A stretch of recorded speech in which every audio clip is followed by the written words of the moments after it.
Celluloid के सितारे।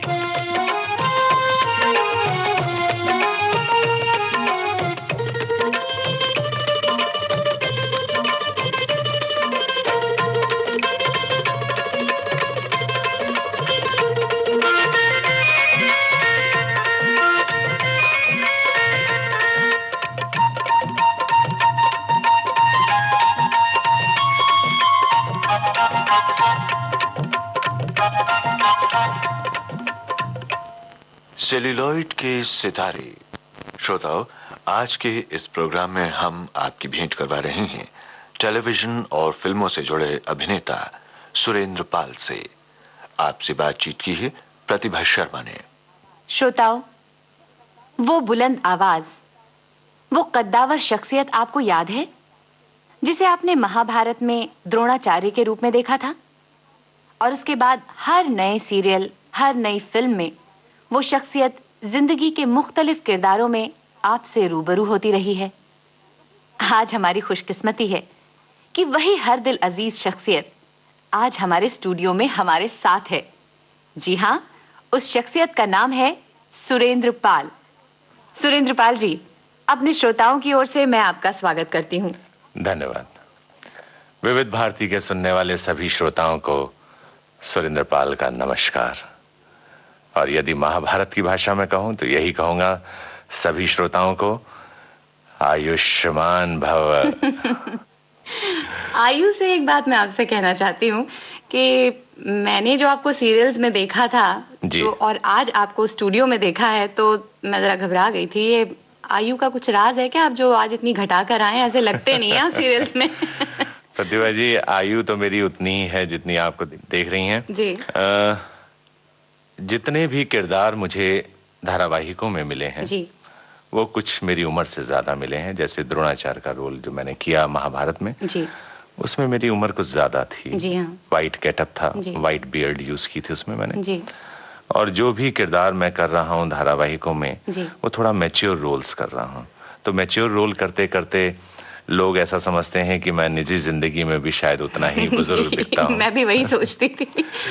लेकिन यदि आपने मुझे फिल्मों में देखा होगा तो शायद मैं उसमें आपको अपनी ओरिजिनल एज में नजर आया हूँ जी जी। और मेरे दर्शकों ने भी देखा होगा जी, कि ये एक कलाकार की खूबी है। आप भी कह रहे हैं कि हर रोल में आपको बुजुर्ग शख्सियत दी गई है, तो ये आप जब आप खुद ही पसंद करते हैं तो आप मान जाते हैं कि हाँ मैं करना चाहूंगा? आप मना भी कर सकते थे। कलाकार के लिए कोई बैरियर नहीं होता किसी भी तरह का जी। पर शुरुआत के पॉइंट ऑफ व्यू से आपको लगा कि नहीं? हाँ, जब मैंने फिल्मों की शुरुआत की थी तो जैसे मैंने पहली फिल्म जो की थी क्षमा जी, उसमें बतौर नायक के रूप में आया था। अच्छा। और शबाना आजमी जी के साथ मुझे काम करने का सौभाग्य मिला था उसमें। और वो शायद सिल्वर जुबली फिल्म थी, काफी बड़ी हिट हुई थी जी। और उसी से मेरे कैरियर की शुरुआत शुरू हो गई थी फिल्मों की तरफ। कई फिल्में मैंने की उसी दौरान, और जिसमें मैंने बतौर हीरो किया कई फिल्में जी, जिसमें मुझे काम करने का बड़ा मजा आया फिल्मों में। फिर उसी दौरान जी, मैंने कुछ, जैसा कि मैंने कहा था, मुझे चुनौतियां बड़ी पसंद है। मैंने विलन के रोल करने शुरू कर दिए। मैं डरूं तो ना? बिल्कुल डरने की जरूरत नहीं है जी। और विलन के जब रोल करने शुरू कर दिए मैंने, तो मैं कभी भी अपनी भूमिकाओं से बंद कर नहीं रहा जी। विविध तरह की भूमिकाएं करने का मुझे इसमें कोई शक नहीं है, क्योंकि किसी भी सीरियल में आपका एक जैसा रोल नहीं रहा है, इसमें कोई शक नहीं है। तो इसलिए दर्शक मुझसे कभी उबे नहीं, और यही कारण है कि और आज तक जितने भी धारावाहिक चल रहे हैं मुझे दर्शक पसंद कर रहे हैं, और शायद इसीलिए मैं टेलीविजन पे नजर आ रहा हूँ। बिल्कुल बिल्कुल सही कह रहे हैं। फिल्मों का भी साथ मेरा कभी छूटा नहीं है, क्योंकि फिल्म वाले भी मुझे उसी तरह बुलाते रहे हैं, और जब भी कोई अच्छा कैरेक्टर किरदार निकलता है तभी मैं करता हूँ। मैं थोड़ा सा चूजी हूँ फिल्म के मामले में। मगर आप ज्यादा सीरियल्स कर रहे हैं बनिस्बत कि आप फिल्म करें। हाँ, शायद इस वजह से कि आप चूज करते हैं ज्यादा रोल की, मुझे जो पसंद आए वही करें। क्योंकि इतने अच्छे और इतने इम्पोर्टेंट रोल धारावाहिकों में करने के बाद फिल्म में छोटे मोटे रोल करने की मेरी कोई इच्छा नहीं रहती। आपको कैसा लगता है कि आपकी रीच, जो एक आर्टिस्ट की रीच होती है, वो टेलीविजन के माध्यम से ज्यादा होती है और फिल्म के जरिए कम, या आप इक्वली समझते हैं इसको, बराबर है? नहीं, ऐसा नहीं है। फिल्म में भी आज का मीडिया बहुत बड़ा हो गया है। फिल्म भी अब्रॉड इंटरनेशनल लेवल तक जाती हैं, और टेलीविजन जो है थोड़ा ज्यादा बड़ा है फिल्म से, वो इसलिए है कि वो घर घर तक पहुंच रहा है। जी हाँ। और कुछ मेरी किसी आर्टिस्ट से बात हो रही थी तो वो ये कहते थे कि सीरियल्स में काम करते हैं तो आपको उस किरदार के नाम से जाना जाता है, जैसे आपको बुलाएंगे कि यह द्रोणाचार्य हैं या और फिल्म में आपको सुरेंद्र पाल। आपको ऐसा लगता है? मुझे बड़ा अच्छा लगता है जब लोग मुझे मेरे किरदार के नाम से बुलाते हैं। मुझे लगता है कि मेरा वो रोल इतना ज्यादा प्रभावित किया है लोगों को और उनके दिलो दिमाग पर इतना ज्यादा बैठा है जिसकी वजह से वो लोग मुझे उसी नाम से बुलाते हैं जी। और मुझे द्रोणाचार्य नाम जो है बड़ा प्रिय लगता है। आप दोबारा वो भूमिका अदा करना चाहेंगे या एक बार हो गया? एक बार जो हो गया सो हो गया। ठीक है, मेमोरेबल रोल था जी। सुरेंद्र पाल जी, क्योंकि हमारा ये प्रोग्राम आपके पसंदीदा गानों पर आधारित है जी जी। तो आप एक कुछ अच्छा सा गीत बताएं जिससे हम शुरुआत कर सकें आज के प्रोग्राम की। जी हाँ, मेरा ये मन पसंदीदा गीत है जी। मैं चाहूंगा कि मेरे श्रोता भी इसे सुने। जरूर बताइए। फिर भी दिल है हिंदुस्तानी। फिर भी दिल है हिंदुस्तानी, क्योंकि मुझे अपने देश से बहुत प्यार है। चलिए, देश के बारे में भी हम आपसे बात करेंगे, पर पहले सुनते हैं ये खूबसूरत सा नगमा।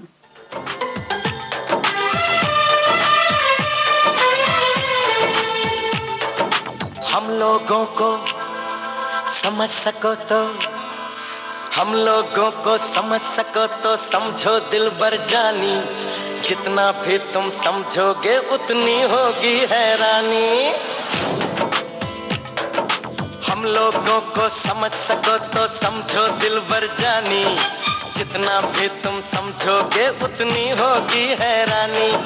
अपनी छतरी तुमको दे दे कभी जो बरसे पानी, कभी नए पैकेट में बेचे तुमको चीज पुरानी। फिर भी दिल है हिंदुस्तानी, फिर भी दिल है हिंदुस्तानी, फिर भी दिल है हिंदुस्तानी, फिर भी दिल है हिंदुस्तानी।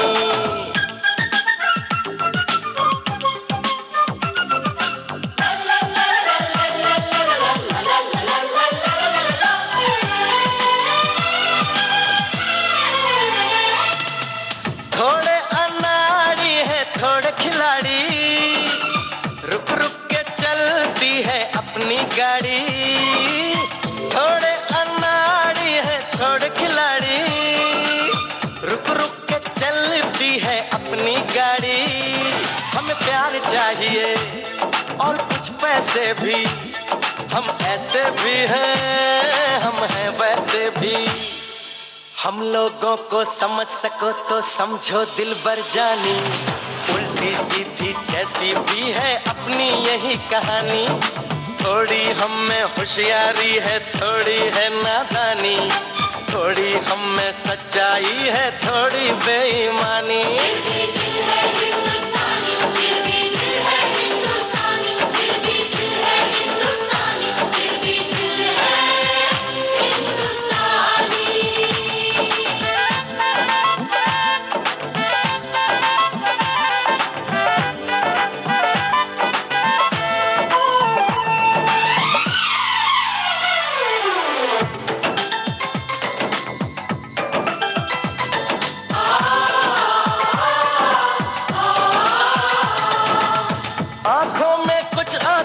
कुछ सपने हैं, आंसू और सपने दोनों ही अपने हैं। आंखों में कुछ आंसू हैं, कुछ सपने हैं, आंसू और सपने दोनों ही अपने हैं।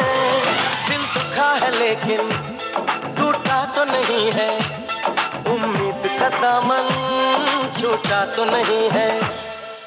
हम लोगों को समझ सको तो समझो दिल बर जानी, थोड़ी मजबूरी है लेकिन थोड़ी है मनमानी। थोड़ी तू मैं है और थोड़ी खींचातानी, हम में काफी बातें हैं जो लगती है दीवानी। फिर भी दिल है हिंदुस्तानी, फिर भी दिल है हिंदुस्तानी, फिर भी दिल है हिंदुस्तानी, फिर भी दिल है हिंदुस्तानी।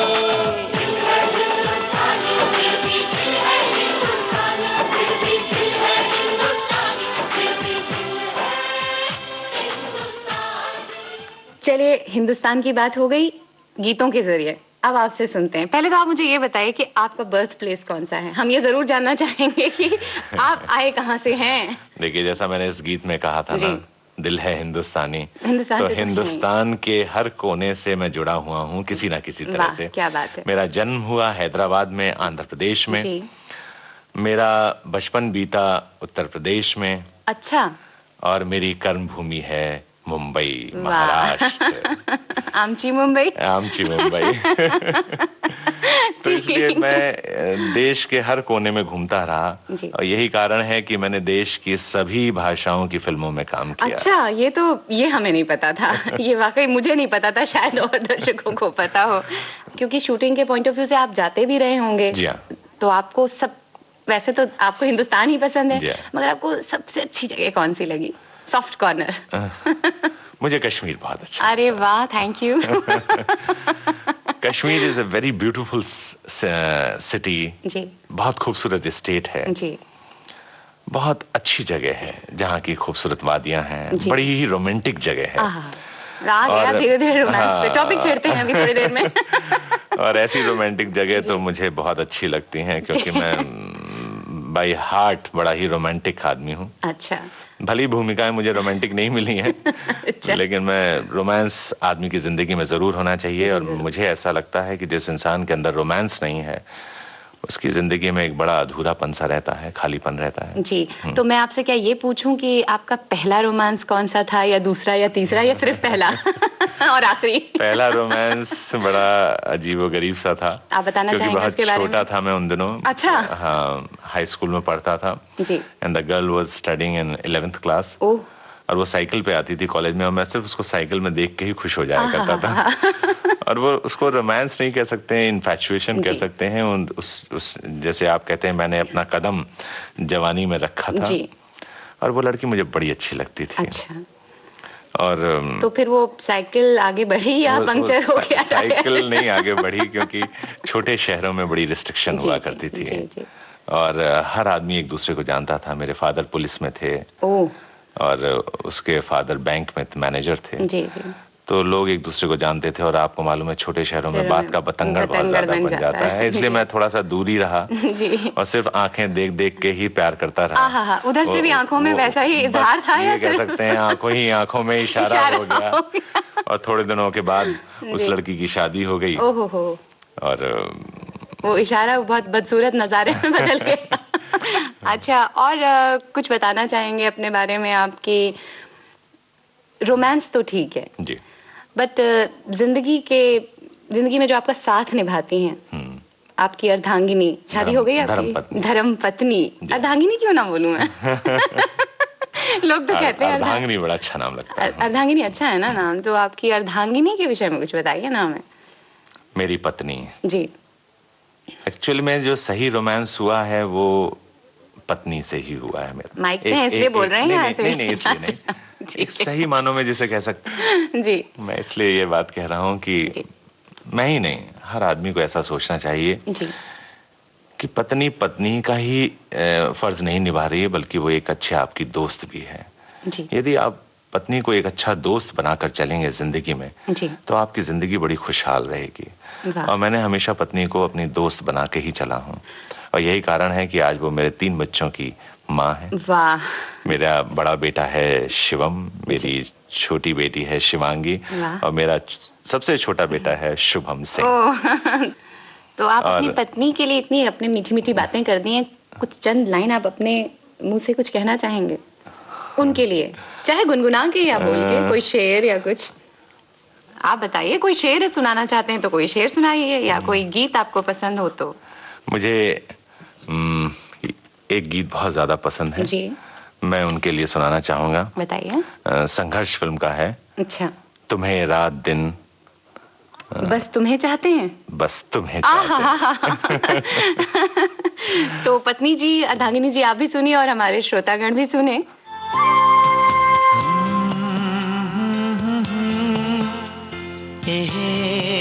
ला ला ला,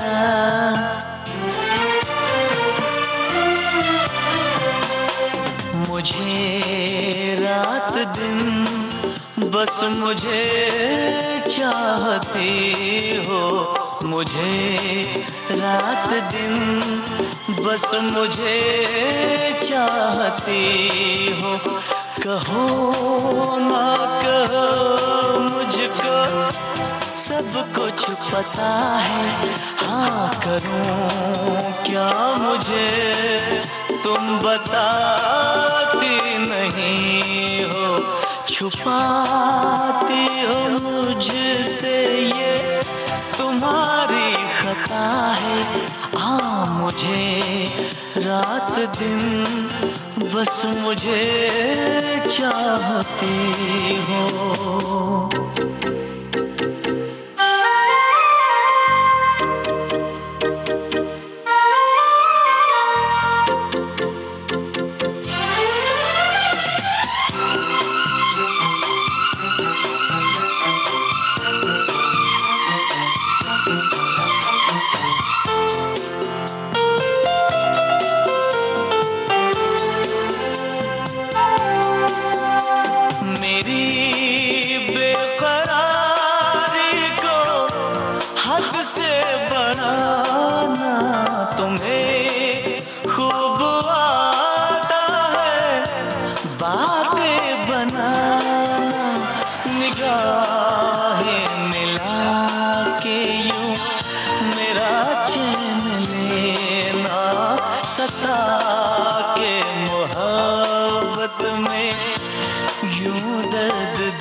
ऐसे पल के झुकाना शरारत नहीं है तो फिर और क्या है, मुझे रात दिन बस मुझे चाहती हो। वाह, बहुत ही खूबसूरत गीत था।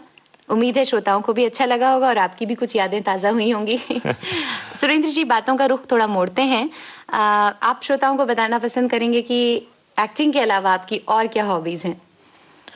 एक्टिंग के अलावा मुझे स्पोर्ट्स का बहुत शौक रहा। कॉलेज से ही था बहुत ज़्यादा। बहुत अच्छा क्रिकेट खेलता था, बहुत अच्छा फुटबॉल खेलता था, स्पोर्ट्स बहुत अच्छे करता था। कॉलेज में मेरा बहुत नाम था और मेरे जितने भी मित्र थे कॉलेज में पढ़ने वाले, जो मेरे साथ जो हायर सेकेंडरी में जब था तब भी और जब मैं कॉलेज में आया तब भी, वो मुझे हीरो नाम से बुलाते थे। अच्छा। क्योंकि मैं हर स्पोर्ट्स में बहुत अच्छा था। स्पोर्ट्स का शुरू से शौक रहा है और उसको मैंने कंटिन्यू बॉम्बे तक भी किया। यहाँ टेनिस, स्क्वॉश, स्विमिंग मैं रेगुलर करता हूँ। और कहते हैं ना, हेल्थ इज़ अ वेल्थ। और कलाकार को अपने शरीर का ख्याल ज़्यादा रखना चाहिए और यही पुराना स्पोर्ट्स जो था मेरा, वो मेरे साथ कहना चाहिए अब काम आया है। लेकिन अब भी मैं कोशिश यही करता हूँ, मैं सुबह 5 बजे उठता हूँ और 6 बजे मैं स्विमिंग पूल में चला जाता हूँ। इस ठंड की कड़कती ठंड में भी स्विमिंग पूल के अंदर ठंडे पानी में कूद जाता हूँ। लेकिन मैंने उसको छोड़ा नहीं, आज भी नहीं छोड़ा। और मुझे हॉर्स राइडिंग का बहुत शौक रहा है। अच्छा। मैंने यहाँ पे जुहू बीच पर जब भी मुझे वक्त मिलता है मैं जाता हूँ उसके लिए। और मुझे गजलें, अच्छा, और कुछ पुराने गीत सुनने का बड़ा शौक है। फिल्मों की गजलें या नहीं, नॉन फिल्म? चाहे वो फिल्म से हो या नॉन फिल्मी हो या किसी एल्बम से हो जी, अच्छी गजल सुनने का मुझे, जगजीत सिंह की गजलें मुझे बहुत अच्छी लगती हैं। और मेरी पत्नी को भी गीत सुनने के बहुत शौक है और हम दोनों की इन मामलों में बड़ी पड़ती है। जब हम लोग बैठ के म्यूजिक सुनना शुरू करते हैं घर में ही अच्छा सा एटमॉस्फेयर बना के, गानों का दौर हम लोगों का शुरू रहता है इस तरह। तो आप, मुझे लग रहा है जिस हिसाब से आप बात करें, मुझे लग रहा है आपको संगीत में बहुत रुचि है। बहुत रुचि है। तो आप, अगर मैं एक्टर नहीं बनता तो शायद गायक बन जाता। तो फिर 2 लाइनें। लेकिन इतना अच्छा गा नहीं पाता हूँ। नहीं, आप अच्छा गा लेते होंगे, हम अच्छा सुनते हैं। आप सुनाइए प्लीज। पुराना गाना है, मुकेश का है। मुकेश मेरे पसंदीदा गायक है। अच्छा। मुझे बहुत पसंद है मुकेश जी के गाने। प्लीज। जीना यहाँ, मरना यहाँ, इसके सिवा जाना कहाँ।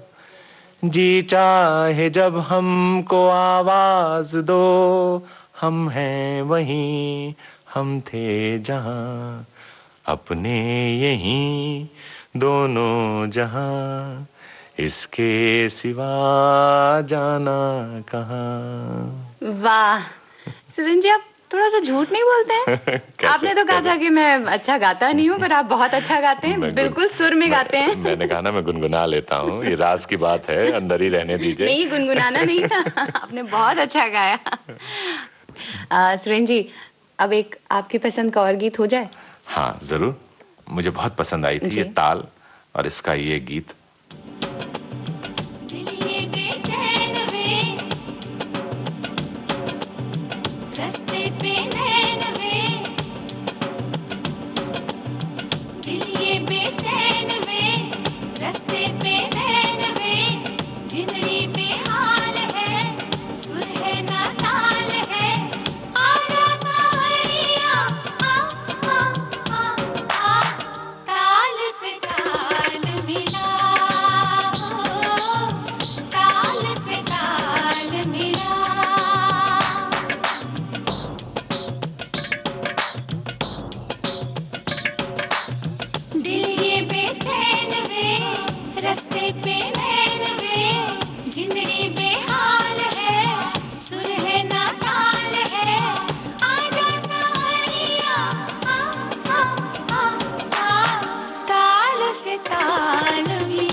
माना अनजान है तू मेरे वास्ते, माना अनजान हूँ मैं तेरे वास्ते,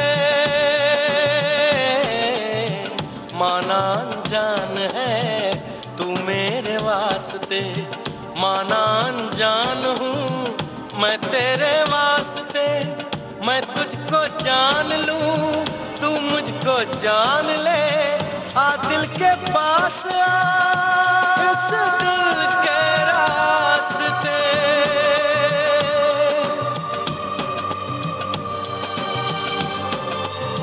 जो तेरा हाल है वो मेरा हाल है, इस हाल से हाल मिला, ताल से ताल मिला, ताल से ताल मिला। मैं आपसे ये पूछना चाहती हूँ कि कुछ ऐसे लम्हे होते हैं अपनी जिंदगी के जो कि आपके दिल में तो हैं पर आप बता नहीं पाए हैं, आज मौका है, आज आप बता दीजिए कोई यादगार लम्हा जिसे आप बार बार खुश होकर याद करते हैं। प्रतिभा जी, सभी लोग जानते हैं कि जो लोग भी जिंदगी में स्ट्रगल करके, मेहनत करके किसी मुकाम पर पहुंचते हैं, उनकी जिंदगी का एक मकसद होता है, और यदि वो मकसद उन्हें मिल जाए तो उनको बहुत खुशी होती है। हमारी जिंदगी का भी एक लम्हा रहा है, और जब यहाँ आया तो एक बहुत बड़ी मुंबई नजर आई मुझे। मुझे ये लगता था मैं कहां से शुरुआत करूं जी, कहां मेरी मंजिल है।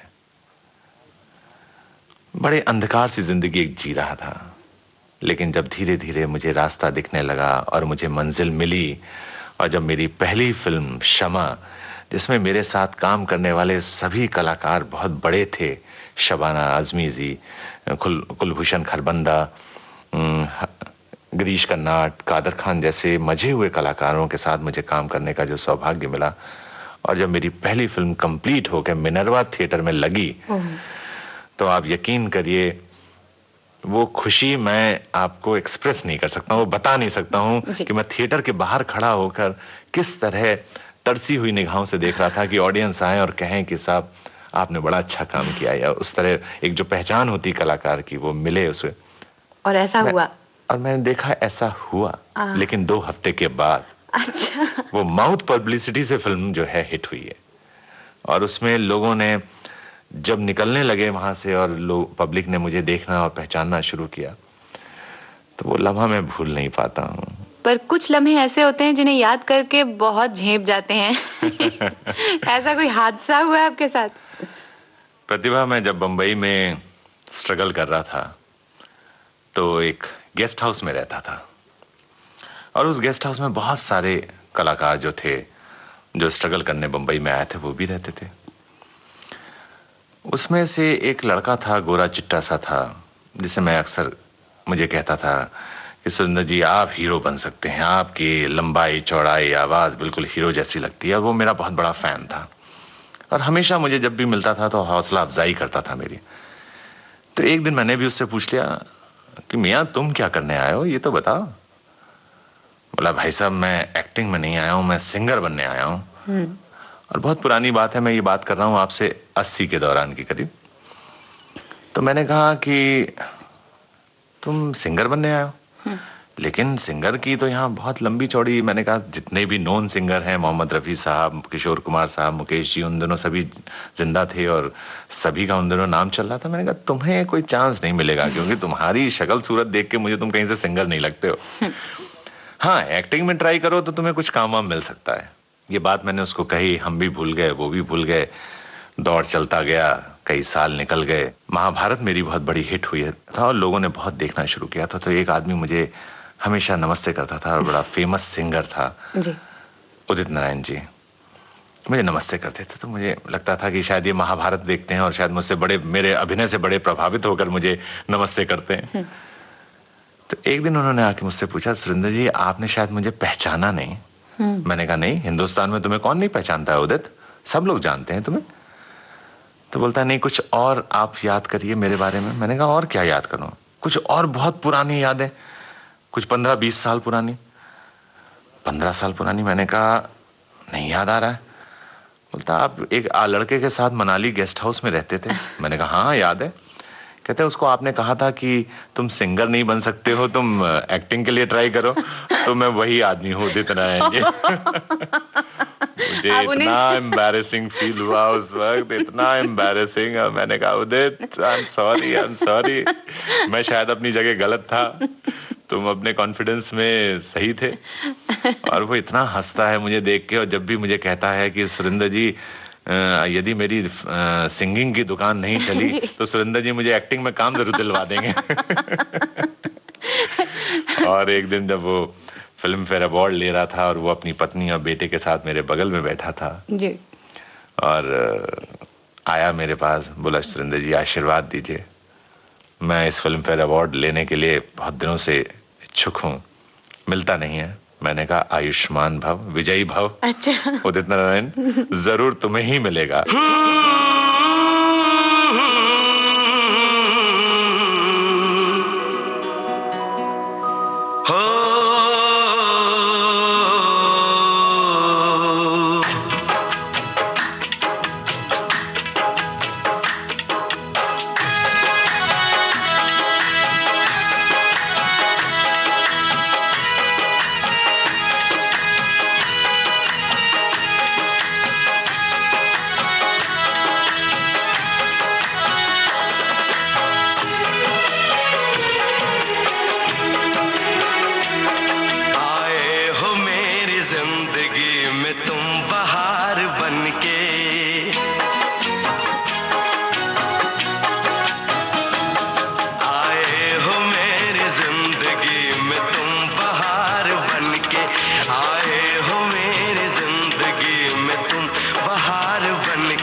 खुशबू मन चली थी,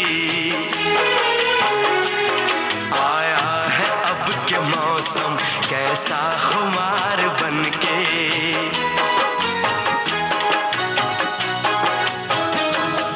आया है अब के मौसम कैसा खुमार बनके, मेरे दिल में यूं ही रहना, हाय मेरे दिल में यूं ही रहना, तुम प्यार प्यार बनके आए हो मेरे जिंदगी में, तुम बहार बनके।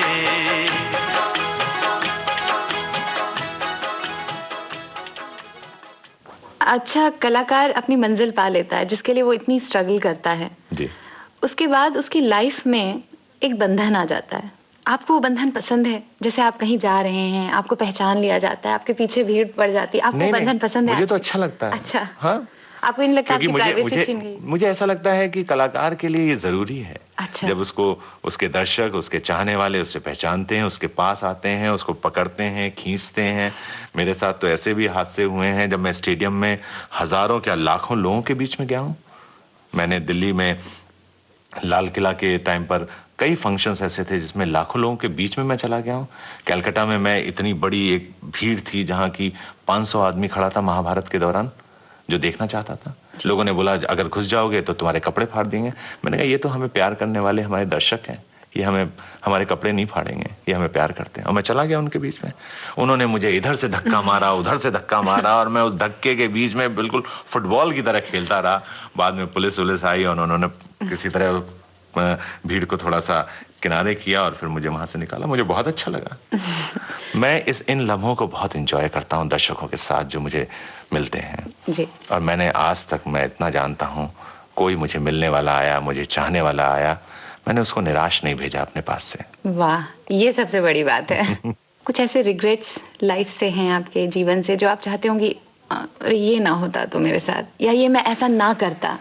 हाँ, इतने खुशी के लम्हों में एक दुखती हुई नस को आपने दबा दिया मेरी। हर एक आदमी की जिंदगी में सुख भी होता है, दुख भी होता है। ये तो गाड़ी के दो पहियों की तरह होते हैं जो आपके साथ पैरेलल चलते हैं। जी। मेरी जिंदगी में भी एक ऐसा दुखता हुआ दर्द है। मेरा बड़ा भाई किशन नारायण सिंह जो मुझे बहुत प्यार करता था, मेरा बड़ा भाई था, वो चाहता था कि मैं फिल्म लाइन में जाकर एक्टर बनूं और ये उसी की ख्वाहिश है कि मैं इतना लंबा सफर तय करके बंबई आया, क्योंकि वो आज हमारे बीच में नहीं है। हाँ, उनकी डेथ 27 साल के थे तब हो गई थी और मुझे लगा कि उनका एक सपना था जो मुझे पूरा करना है और वो सपना पूरा करने के लिए मैं बंबई आया और यहाँ स्ट्रगल की और आज उनका वो सपना पूरा हुआ। तो मुझे उनकी यादें हमेशा मेरे दिल में सजोया रहता हूँ। चलिए गीत सुन लेते हैं। चलिए। मेरी एक फिल्म है जिस मैंने अमिताभ बच्चन साहब के साथ काम किया, खुदा गवाह, उसका ये गीत मुझे बहुत पसंद है।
प्रतिभा जी, खुदा गवाह का जब आपने ये गाना सुना और मुझे लगा, मुझे मेरी पुरानी यादें ताजा हो गई इसमें। अच्छा। इस फिल्म के दौरान मैं जब अमिताभ बच्चन के साथ काम कर रहा था तो इसकी शूटिंग के लिए हम लोग अफगानिस्तान गए थे, और जैसा कि सभी लोग जानते हैं कि आज की तारीख में अफगानिस्तान के हालात अच्छे नहीं हैं, और इन दिनों भी नहीं थे, और हम लोगों ने बहुत बड़ा रिस्क लिया था जी।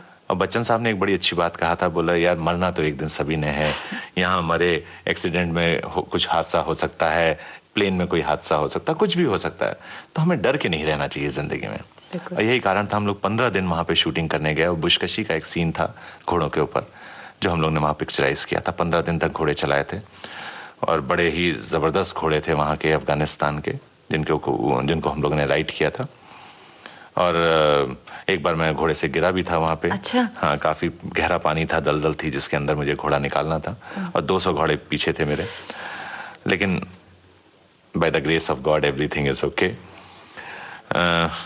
बड़ी यादगार लम्हे रहे मेरे उस दौरान खुदा गवाह के टाइम पर, जब मैं अफगानिस्तान में शूटिंग कर रहा था। बड़ा प्यारा शहर था। आपने जैसे अभी अमिताभ जी का नाम लिया, कुछ और ऐसे आर्टिस्ट जिनके साथ आपको काम करने में बहुत मजा आया, या कुछ डायरेक्टर्स?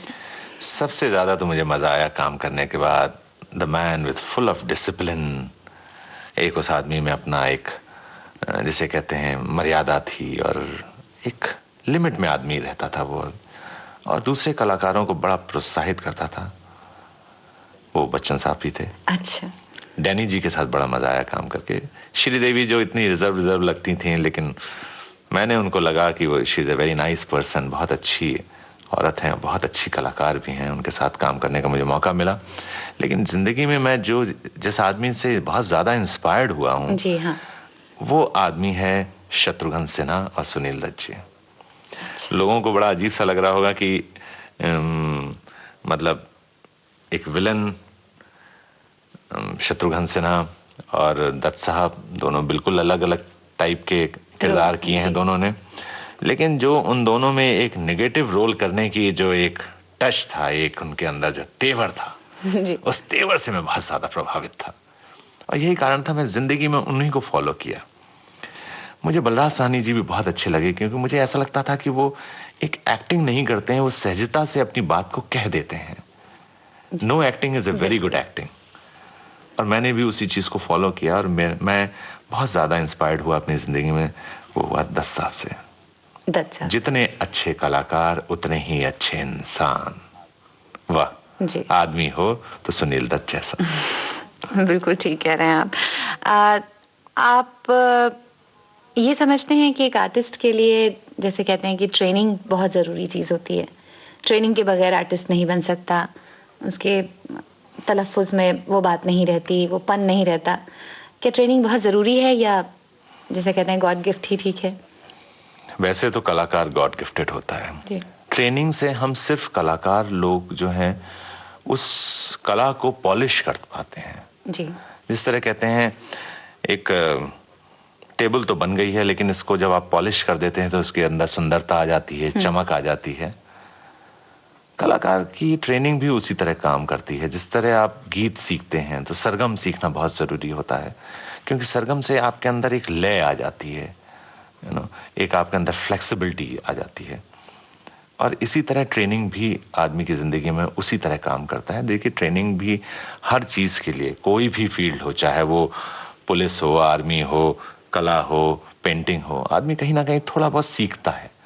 जैसे आप 80% हैं, लेकिन जैसे कहते हैं ना, संगमरमर तो है, लेकिन तराश दीजिए उसको तो खूबसूरत बन जाता है। और इसके लिए कलाकार के लिए मेरे हिसाब से रंगमंच करना बहुत जरूरी है कलाकारों को। ये आपको बहुत ज्यादा कॉन्फिडेंस देता है, आत्मविश्वास। और ज्यादातर कलाकार जो भी आज ऊपर आए हैं या जिनका नाम है जी, और जो अपनी एक हाइट तक पहुंचे हैं, उनके पीछे रंगमंच जरूर जुड़ा हुआ है। और हर कलाकार को मेरे हिसाब से रंगमंच जरूर करना चाहिए। आपने किया? मैंने भी किया। मैं भी बंबई में आके पृथ्वी थिएटर्स पे काफी प्लेस वगैरह किए और यात्री ग्रुप से जुड़ा रहा जी। और काफी अच्छे अच्छे प्लेस किए मैंने। और मेरा एक प्ले तो अमिताभ बच्चन भी देखने आए थे, जया भादुड़ी भी देखने आए थे, सलीम जावेद भी आए थे।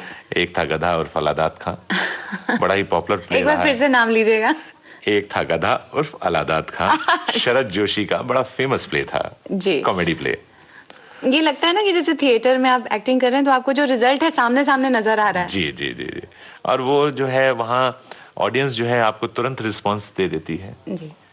यहाँ रिस्पांस आपको पर्दे के बाद मिलता है जी, आपके दर्शक देते हैं। बिल्कुल ठीक कह रहे हैं। आप कुछ न्यू कमर्स के लिए कोई संदेश देना चाहेंगे, जो जिन्हें कुछ लोगों को ये लगता है कि बहुत बहुत इजी जॉब है एक्टिंग करना? और प्रतिभा जी, आप यकीन मानिए इस बात के लिए, जब मैं आज न्यू कमरों के साथ जब सीरियलों में और फिल्मों में काम करता हूं तो मैं उनमें एक चीज देखता हूं कि लगन और मेहनत की कमी है उनके अंदर। वो समझते हैं कि आजकल इतना ज्यादा धारावाहिकों का जो प्रचलन चल पड़ा है और इतने ज्यादा सीरियल एयर के ऊपर आने लगे हैं और इतने कलाकारों को जो काम मिलने लगा है वो संजीदा कम है जी। वो काम के प्रति उनका लगाव कम है। उनको लगता है हम टीवी पे नजर आ गए, दिख गए और बस काम हो गया हमारा। और हम लोग जो हैं we are very dedicated towards work. काम के प्रति हमें बहुत ज्यादा लगन है, मेहनत है। हम आज भी समझते हैं कि हमारे लिए काम जो है नया है, हम पहली बार कर रहे हैं इसे। और जिस लगन और मेहनत से हम लोग कर रहे हैं, हम चाहते हैं कि आने वाली जनरेशन भी उतनी ही मेहनत और लगन से काम करे। फिर वक्त आ गया है एक गीत सुनने का क्योंकि श्रोता भी चाहते हैं कि हम गीत सुनाते रहें, साथ साथ में बात बढ़ाते रहें। चलिए मिशन इन कश्मीर का ये गाना सुनते हैं।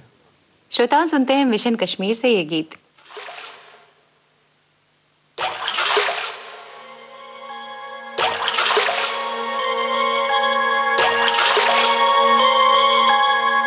चुपके से सुन इस पल की धुन, इस पल में जीवन सारा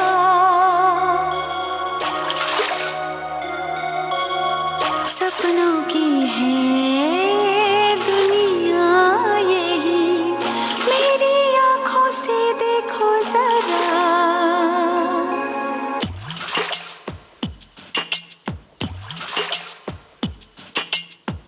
चुपके से सुन इस पल की धुन, इस पल में जीवन सारा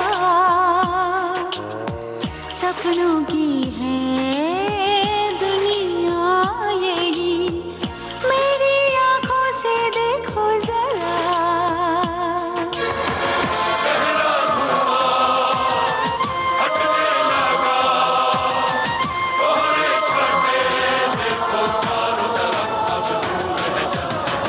उजली जमीन, नीला गगन, पानी पे बहता शिकारा सपनों की है दुनिया यही, तेरी आंखों से मैंने देखा। चुपके से सुन इस पल की धुन।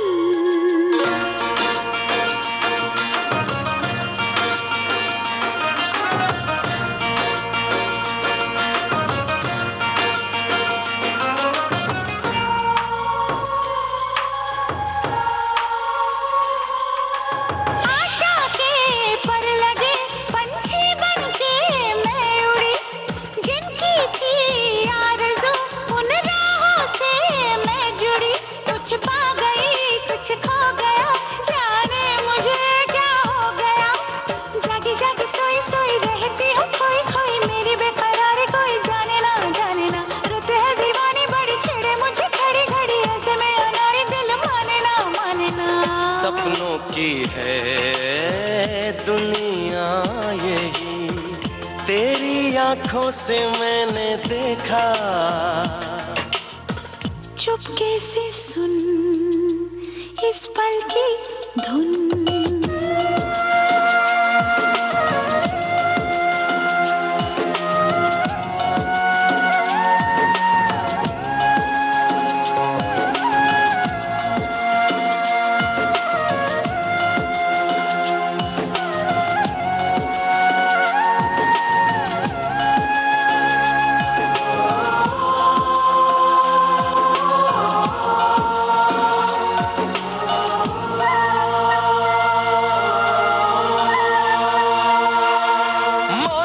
का हो गया जाने कैसा ये असर, चेहरे से अब तेरे हटती नहीं मेरी नजर, कोई कहीं ना पास है, बस प्यार का एहसास है, खुशबू का झोंका आए हमें महका के जाए, हमको न कुछ भी खबर है, दूर शहनाई बजी यादों की दुल्हन सजी, सीने पे तुम्हारे मेरा सर है, सपनों की है दुनिया यही, मेरी आंखों से देखो जरा,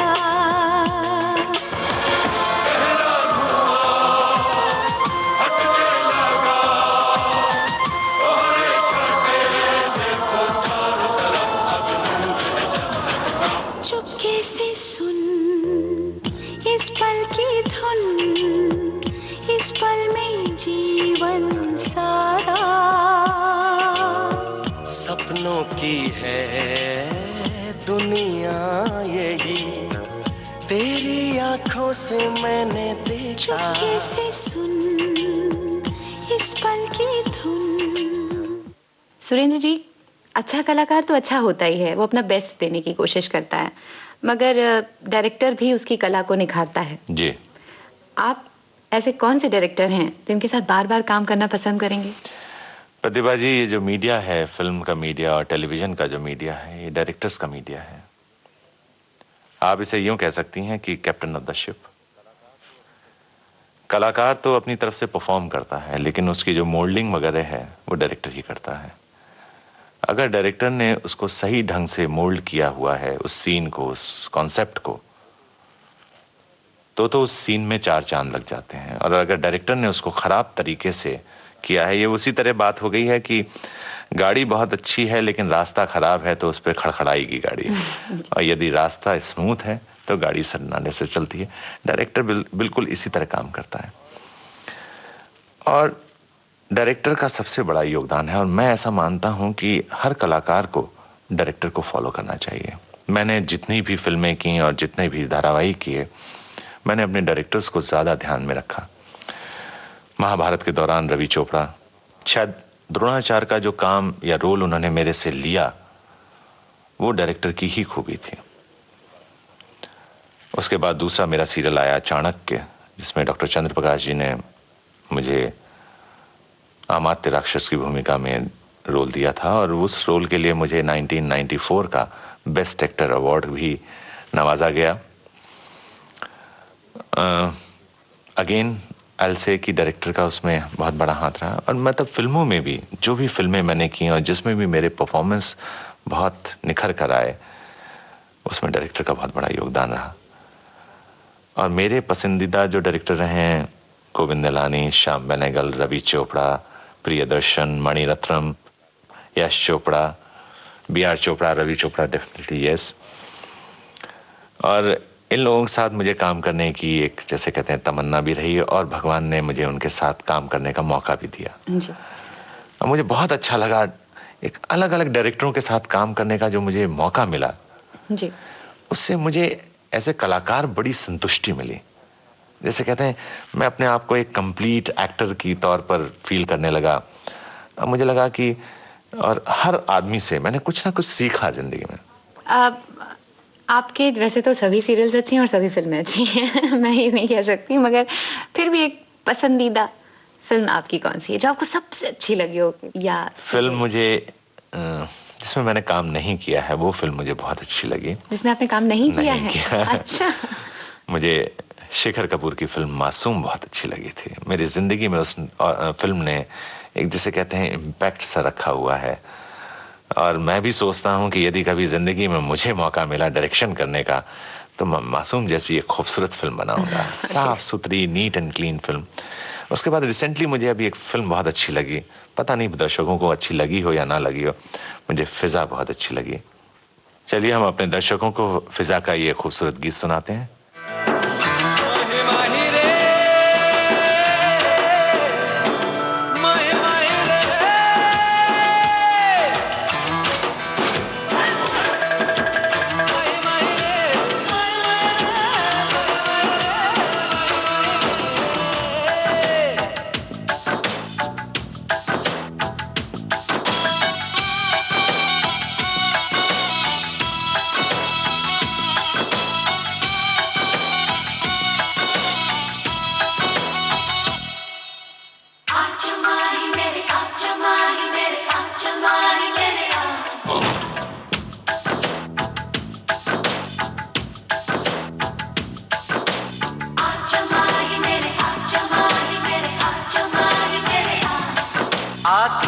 मलूं मैं तेरे हाथों में, आज सजदा करूं मैं तेरे हाथों में। ओ सुबह की मेहंदी छलक रही है, आजा आजा माहिया, आजा माहिया, आजा आजा माहिया, ओ आजा माहिया। आजा माही मेरे, आजा माही मेरे, आजा माही मेरे, आजा माही मेरे, आजा माही मेरे, आजा माही मेरे,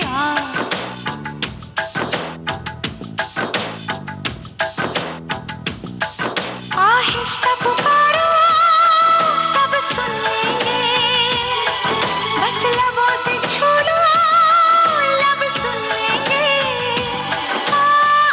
भीतर से धड़क रही है, आजा आजा माहिया, आजा माहिया, आजा आजा माहिया, ओ आजा माहिया।